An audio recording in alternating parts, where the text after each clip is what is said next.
So Chinese leaders released a communique from a key meeting in Beijing that wrapped up on Thursday. The gathering of the Central Committee of the Communist Party of China reviewed proposals for forming the country's 14th five-year plan and targets for the year 2035. The environment will be a major focus. So in today's episode of the series, China Plans the Way Forward, we'll look at China's strategy for growing its economy in a sustainable way. What are the goals and what stands in the way? And as China and the U.S. point fingers at each other for who's doing more damage to the environment, will climate change become one more frontier for confrontation?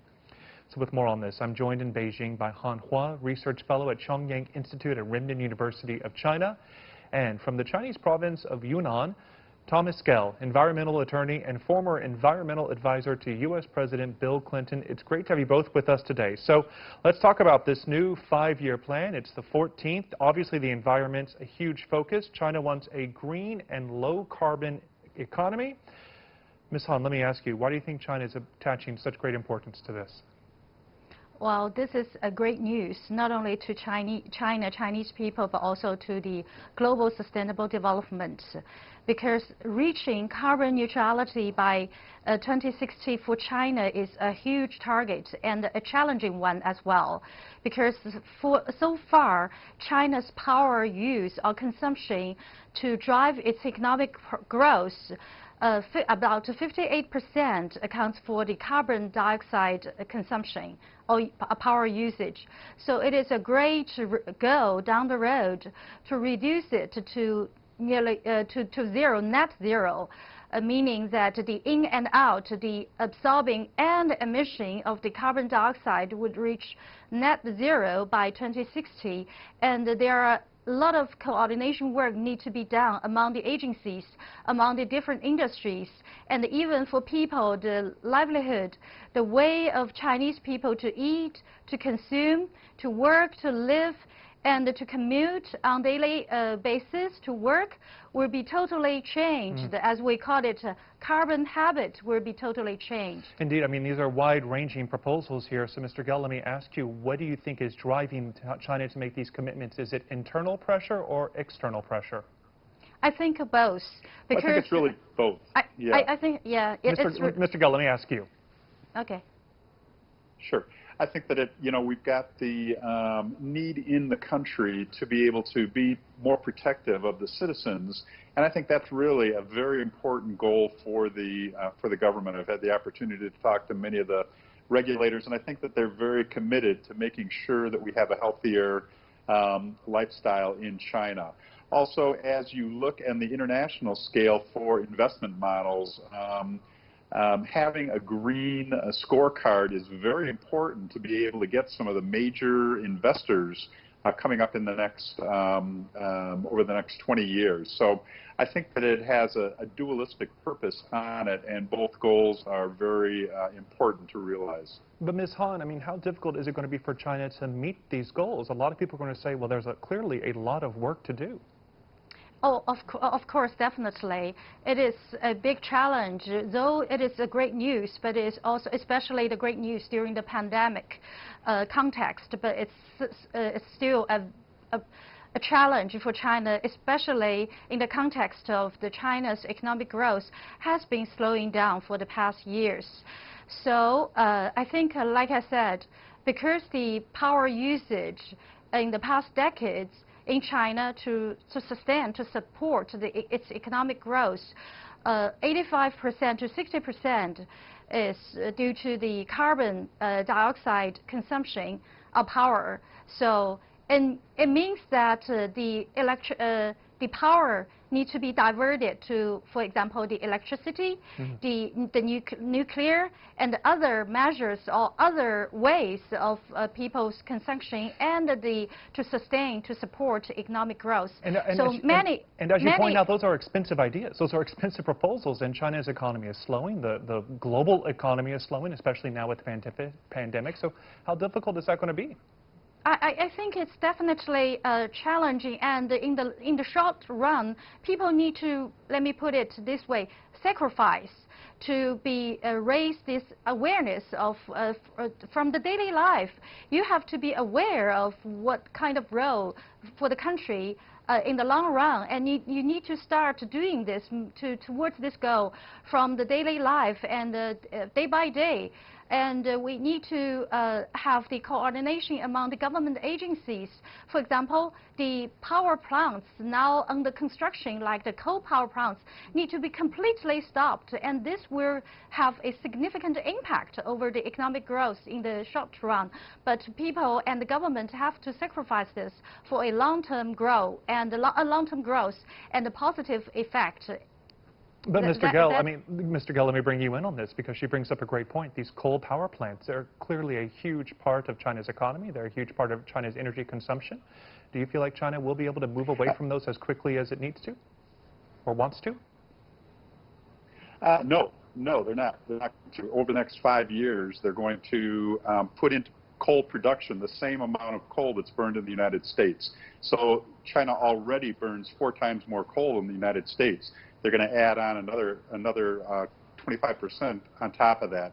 But they're backing it up with the bet on nuclear energy and moving towards that. So by 2050, 2060, they will have the majority of the coal plants retired and moved away from the fossil fuel. That really is their greatest hope of being able to reach the carbon neutral area. So, but then you come into the other problems associated with the nuclear energy. Also, China is predicted to double their consumption. The Chinese people are expected to double their consumption of electricity per capita over the next 20 to 25 years as well. So we do have sacrifices that need to happen, but quite honestly, I think that they're not going to happen because of the new age, and that we will have to find other ways of producing clean energy. So wait, to be clear, you say, hold on, I want to go back to that point. To be clear, you say you don't feel like China will make the sacrifices, that it will not be able to meet its target of being carbon neutral by 2060? I think that they will be, but it's not going to be from sacrifice of the individuals. I think that that it's too difficult now when people are in the modern age to cut back too much on their thirst for electricity to drive all the different products that they have.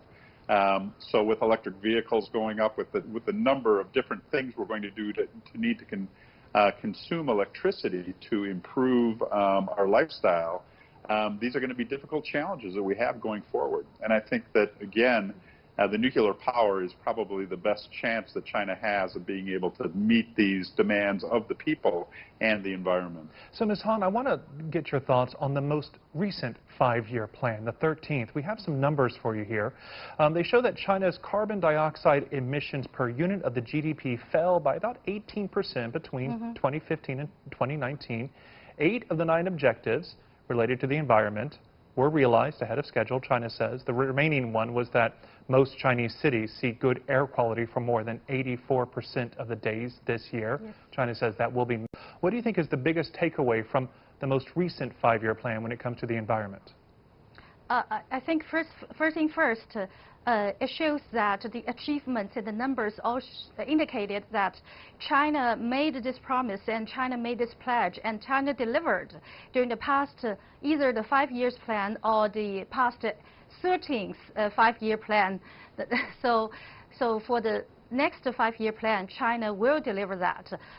Although it requires more challenges and more coordination down the road, and it presents, because of the size, the scale of the China's economy at the present age, the challenges down the road will be even greater. But thinking of the past 5 years, not only people, China reached this kind of goals and the numbers based on a solid fundamentals of the technology development, especially in the clean energy, clean new technologies development, the more cleaner ways for people's living habits. For example, electricity cars. China is the largest manufacturer down the road.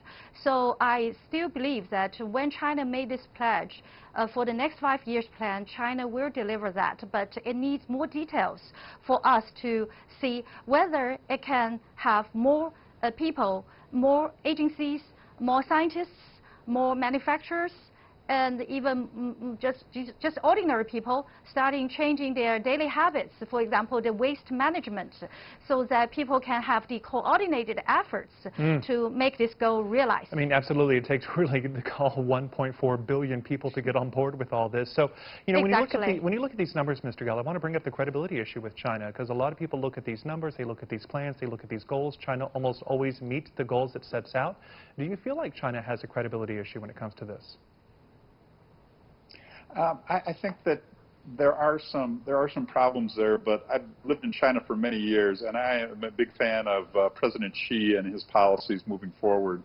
I think that the government has done a very good job on trying to have transparency in a lot of their numbers, and so I think there's always questions on numbers from any country or self-reporting, but I think that overall that the numbers look very good, and more importantly, particularly if you live in Beijing, you can look up and see the difference that's there. I came approximately 4 years ago. I've been coming to China since the 90s, but I came to live in Beijing 4 years ago, and you couldn't even see the street lamp posts. You could just see the orb hanging in the pollution. That's changed so much in the 4 years when President Xi has shut down the coal-burning steam plants around the perimeter of the city. So there have been very significant steps forward, and I believe that China is committed to it and will achieve their goals in the future. Progress certainly has been made. I've seen it myself, certainly, but also clearly a lot of progress still needs to be made. So, Ms. Han, I want to get your thoughts on, you know, this topic we talked about here, the fact that the United States, China both blame each other for the world's environmental problems. They point the finger at each other. Do you feel like this will become another confrontation between these two superpowers? Probably. But I don't think China will get itself into this kind of trap of confrontational, green confrontation with the United States. China is eyeing on the same boat with the people around the world, with people in other countries, especially in the about 50 countries announcing that they will be reaching carbon neutrality by year 2050. So I think China is more on the side of these countries and the people from these countries. So China is a significant part and the member country of the Climate Pact, Paris Climate Pact. So I think China's goal and China's focus is more on this side, to work together with these countries to work out more measures, work out more creative ways to be carbon neutral together, rather than to be in the confrontational side with United States, who is already withdrawn from the Paris Climate Accord. Yeah, indeed. from the Paris Accord. And I'm sure relations with the United States will very likely depend on what happens next week. It could change radically. So we're going to leave it there. Han Hua, Research Fellow at Chongyang Institute at Renmin University, and Thomas Gell, Environmental Attorney. Thank you both for your time today.